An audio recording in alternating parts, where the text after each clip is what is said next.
Freedom has many difficulties, and democracy is not perfect. But we have never had to put a wall up to keep our people in. An offense not only against history, but an offense against humanity, separating families. Immigration is probably the most talked about current event in this country lately. With the government shutdown, DACA, and the wall all surrounding it, I feel like it's most important now than ever to educate ourselves on what it means to be an immigrant in America today. You may be wondering what exactly an immigrant is. An immigrant is a person who comes to live permanently in a foreign country. Let's start off with the history of immigrants in America. Whether it was 100 years ago or yesterday, the USA has always had some form of prejudice towards immigrants. Irish immigration and integration was far from smooth, and stereotypes of the Irish taste for drink and fighting have survived all the way into the 21st century.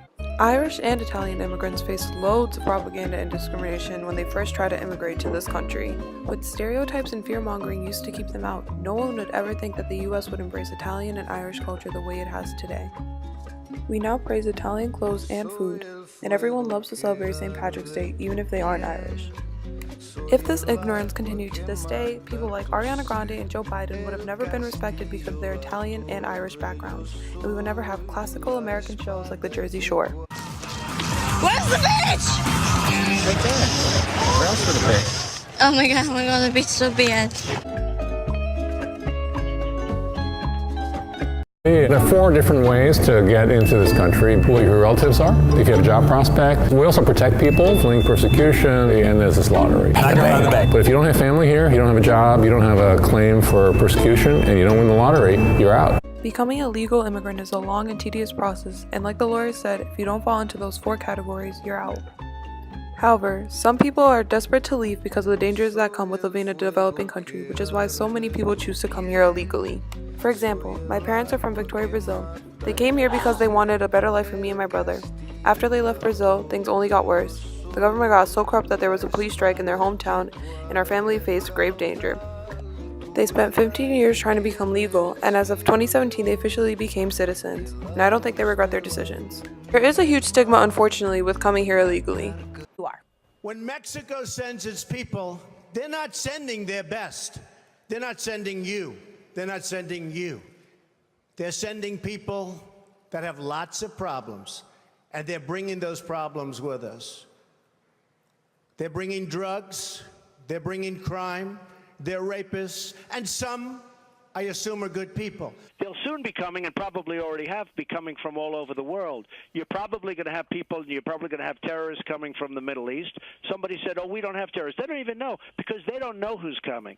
So here, those 5,200 troops actually outnumbering the roughly 4,000 migrants making up that caravan, and nearly equaling the number of U.S. personnel fighting ISIS in Iraq. And they're coming in with diseases such as smallpox and leprosy and TB that are going to infect our people in the United States. The overwhelming majority are young men in their 20s. They're strapping, they're strong. This Western civilization still is a superior civilization. You cannot rebuild your civilization with somebody else's babies. You've got to keep your birth rate up. They aren't all valedictorians. They weren't all brought in by their parents.